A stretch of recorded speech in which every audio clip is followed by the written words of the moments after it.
அப்புறம் கோயம்புத்தூர் போனேன், அதோட பெட்டர் இங்கே இருக்கும்னு சொன்னாங்க. சரி இன்றைக்கி வந்திருக்கேன், எப்படி என்னன்னு பார்த்துக்க.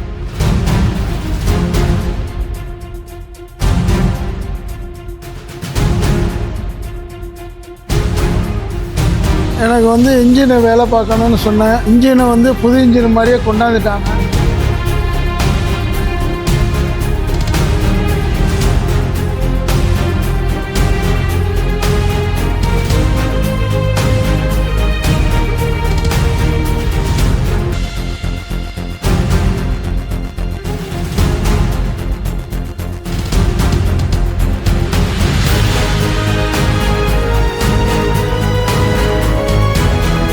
வண்டி ஓட்டை பார்க்கவும் நல்லா இருக்குது, இன்ஜின் நல்லா ஸ்மூத்தாக இருக்குது. என் இன்ஜினை சுத்தமாக வேலை பார்த்ததுக்கு மிக்கவும் இந்த கம்பெனிக்கான நன்றி தெரிவித்து கொள்கிறேன்.